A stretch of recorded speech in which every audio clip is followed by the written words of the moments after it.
Hi, welcome back. I'm doing a review today on Left Behind, Rise of the Antichrist.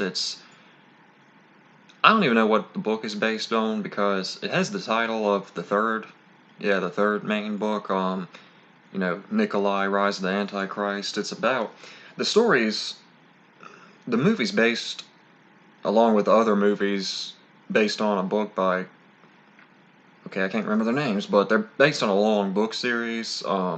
It's a Christian fiction series that depicts like the Protestants' views of the end of times and stuff like that. And I only say that about the Protestants because, like Catholics, they have all that in their Bible, but it's a different viewpoint theologically from people like Baptists or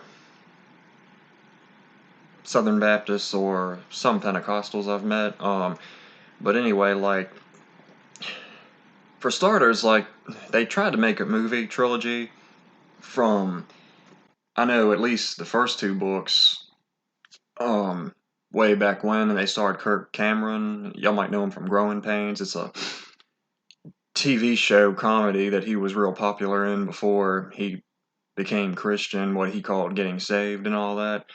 Well, and I respect that, but anyway, like he wanted to do more Christian stuff as a result, and he was in those movies, and they didn't get that good of a reception because they weren't a lot like the books, and the way Hollywood is, I don't think they give something like that a serious budget. It's not like The Omen where it'll rake in a bunch of bucks, mystical daggers, all that. Well, these are more in tune with, I don't know, the Book of Revelations, and the books try to go as close to it as they can. I know they got a lot of controversy for a few stuff, creative, you know, artistic liberties they took from the Book of Revelation, and they got accused of like some verse says like add on to it, they'll add on to you the plagues, or there was a and it says I can't remember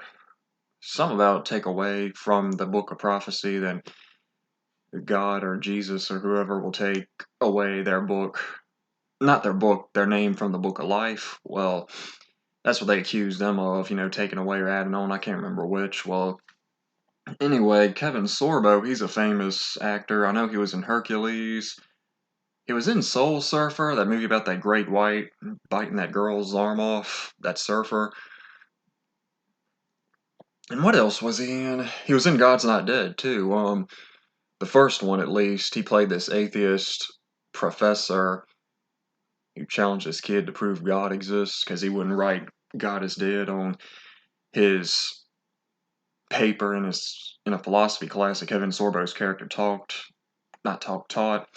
And anyway, like Kevin Sorbo, he's a real Christian actor, and he seems all into it. The way stuff I've heard him say and all that, and he blames that for not having a good career in Hollywood, like getting big time roles. I assume similarly to how that man who played Jesus in Passion of the Christ, he he said he hasn't. It's been hard to get a good job in Hollywood since he did that movie, which I don't know. That could be a bunch of bull for all I know, but anyway, like Left Behind, Rise of the Antichrist, it it was actually really good. Like, believe it or not, like, and that's not like that's the critic, Like I'm being 100% critic here, and I know critics generally don't like Christian themed movies unless it's something like The Omen or that Arnold Schwarzenegger movie End of Days, stuff like that, because I don't know, like they feel like I don't know if they think that Christian movies are just boring or if they think it's the filmmaker's way of judging them, condemning them to hell or something like that. I don't know, but I've noticed, and a lot of other people, professional critics at least, have noticed, like at least with I Can Only Imagine, that movie, like, because I didn't want to see that because I thought it was just going to be the same thing. It would just be boring and cliche, rhetorical, all that. But it was actually good. Like I really enjoyed that movie. And it and I actually was confused with that movie. I was like, is this a Christian movie or not? Because this ain't. a typical Christian movie. I thought it was just a biopic with Christian themes, which might have been what they were going for. And I know I Still Believe was pretty good. It's about Jeremy Camp when he lost his wife. That was pretty good. It wasn't as good as I Can Only Imagine, but it was still pretty good. I haven't seen this new movie called Jesus Revolution yet. I don't know if I want to. I don't know the story, I might if y'all want me to review it, though. Anyway, Left Behind Rise of the Antichrist is no exception to the improvement in faith-based movies. I mean, if it was worse than a Nicolas Cage Left Behind, then gosh, I would have given up hope, but this one was actually really good, and Kevin Sorbo also directed the movie himself, and he's pretty good as a director, because I don't know if I saw anything that, or if he even directed something before that or not, but this was, if it was his first outing, it was pretty good, like Tarantino with Reservoir Dogs. It was really good, like, and it shocked me too, because, okay, spoilers. The plot is, you know, half of humanity or whatever vanishes, kind of like Thanos' snap, because of this thing called the Rapture, that I know a lot of fundamentalists believe, because they believe, like, this demonic being called the Antichrist or the Beast is going to rise sometime or another and take over the world, give a new world order, it's like a one currency, one world order, one world religion, where they either worship him or the devil, something like that. I don't know. And anyway, like, whether you believe in that or not, that ain't my business. But I mean, I respect you regardless. But anyway, like, in the books, the beast is named Nikolai Carpathia, and well, Antichrist they call him. And you see, what confuses me about this movie is it has stuff that I noticed happen in books before the one that has this title, Rise of the Antichrist. So I don't know what if Kevin Sorbo was doing like a sort of a Force Awakens thing, like echoing previous stuff and then building up to starting fresh or what, but I will give the movie its credit because in the books, Nikolai Carpathia is portrayed as blonde haired, blue eyed, and pretty, all that. And Neil McDonough, McDonough, he plays a man I thought was Nikolai because of the way he looks. And the way the cover art for the DVD looks, I don't think this was released in theaters. I don't know. It might be on PureFlix sometime, or Prime Free, or Hulu. I don't know, but I know some of the other Left Behinds were on Prime at one point, and at Netflix, so it's possible, but, like, Neil is blonde-haired, blue-eyed, and the way he looks on the poster, I thought, he's playing Nikolai, that's a good casting choice, and turns out it was a giant Twilight Zone twist that really caught me off guard, because I've read some of the books, and they're pretty good, and he won't Nikolai, it was someone else, and I was impressed with that. It really shocked me. And Kevin Sorbo plays the main character, Rayford Steele. He's the main character in the books. He kind of got, not Kevin Sorbo, but in the old movies, Rayford got sidelined with Buck Williams, a secondary character. I assume because Kirk Cameron played him in those movies, and he was, more well known than the guy they got. Well, Kevin Sorbo, I don't hate him as an actor. I think he's a good actor. I just never really was a fan of his movies that much, except for, I mean, God's Not Dead was pretty good. I saw that at a church I went to a long time ago to see it, and it was good, it was, and Kevin Sorbo can act, and I didn't know what to think about him as Rayford, because I blame nostalgia for this. The guy who played him in the old movies that I would binge a lot, like, I was a fan of him, and I know Nicolas Cage played Rayford in that dreadful remake that came out in 2014, but Kevin Sorbo, he looks a lot, I think he was an improvement compared to them, like, Nicolas Cage ain't a bad actor, I just think he doesn't choose his roles carefully, and the other guy did good, but I don't know him that well. That doesn't mean he's bad. I just think Kevin Sorbo looks like a Rayford Steele. He has lead actor material. Like, he can pull off being a lead, and he did a real good job in this. He really played the character because, like, Kevin Sorbo is hardcore Christian, and he played an atheist really good in God's Not Dead, and he played a guy. I don't know what Rayford's views on God were in the books. I can't remember, but he really played him as a guy, kind of like Dennis Quaid, and I Can Only Imagine. He ain't a believer. He only went to church in the books, at least for his wife and all that, and he couldn't stand it and wound up stopping going. And he almost had an affair with a flight attendant because he plays a pilot, a high class pilot, and that's what Rayford is. And Buck Williams, a secondary character, he's like a news reporter, journalist, or photographer, something like that. And this guy did good as him too. And the guy who plays the pastor, Bruce Barnes, like the old movies, like in the books, Bruce Barnes is killed off, either in the second one or the beginning of the third or in between. I don't know. And but the guy who they got to play him was really good. And what I really enjoyed about this movie was they're kind of starting to get how to make Left Behind appeal to a wider audience, not just Christians. Like a Tom Clancy book, there's Without Remorse, there's Clear and Present Danger. It's a political thriller, not just military like a Rambo movie or anything. And see, Left Behind, the books, I know a critic described the books as like a combination of Christianity and Tom Clancy stuff, and I don't know if Kevin Sorbo ever read that, but it seemed to be what he was going for with this movie.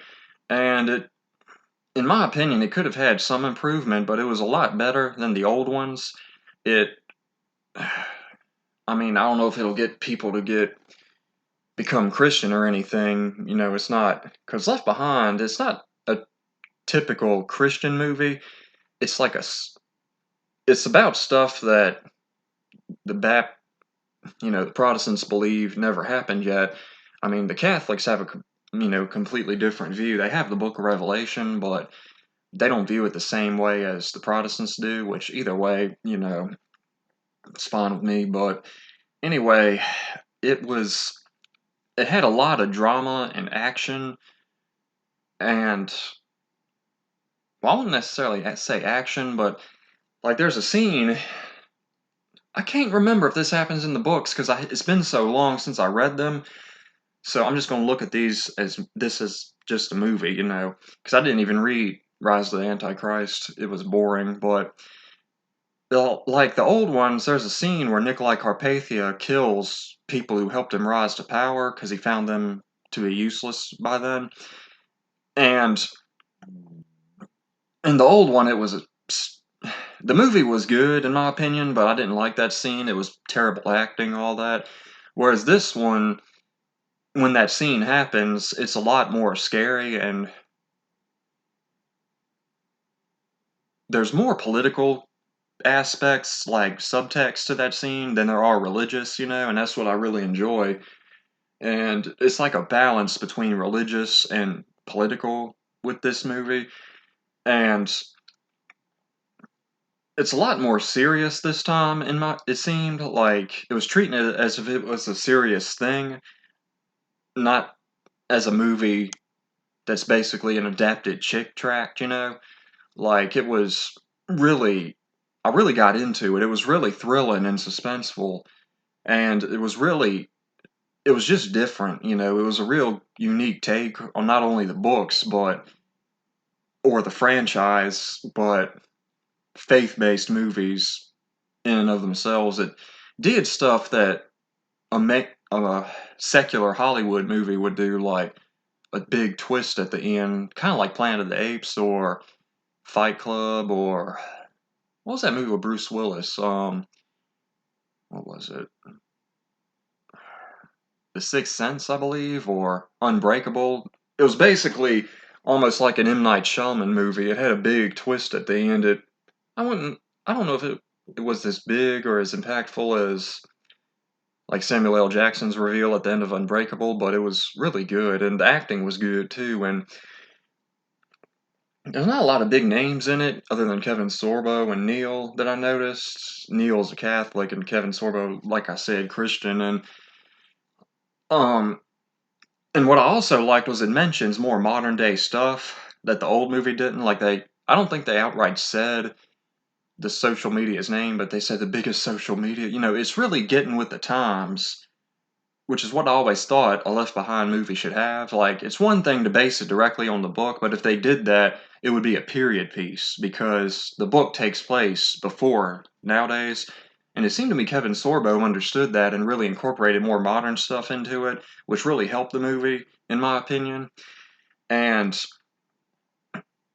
they had some kind of thing at the end, kind of like at that movie called The Jesus Film, where they try to tell you, you don't get saved, this is going to happen, they'll be raptured, you'll be left behind, all that. And, but unlike the Jesus Film, it was kind of put in the movie. It was almost like they were preaching to the characters in the movie and incidentally preaching to the audience, and the audience wants to get saved, cool. I'm not here to judge, or voice my opinions on stuff like that. I'm just here to review a movie. But anyway, like, it was good. I can't remember if the pastor was killed off in it or not. But either way, like, I'm just here to tell y'all it is really good. I do recommend it. You don't have to be a Christian to watch it either, It's just you can just view it as an entertaining movie, like I'm doing because um because that seems like the way Kevin Sorbo was trying to portray the movie. It wasn't trying to solely convert who he probably viewed as sinners, but it was also the goal was to entertain people. And if you get saved or convert or whatever you want to call it, or baptized, cool. If not, at least you got an entertaining movie. And so I really like that Kevin Sorbo seemed to respect that the audience might not want to be Christian. They don't want to come here to watch a movie that's going to make them convert. It's one of those things. It's almost like he was saying, you don't have to get saved to watch this, or after you watch this, just watch it to get entertained if you want. And if you do get saved or baptized or convert, you do. If not, well, like I said, at least you got a good movie. And either way, I don't want to spoil too much. That's why I'm not going to talk too much about the plot. But it was really good. Big improvement on faith-based movies, especially Left Behind. And I do recommend it. I give it 5 out of 5. Thanks for watching. I hope y'all enjoyed, and have a good day.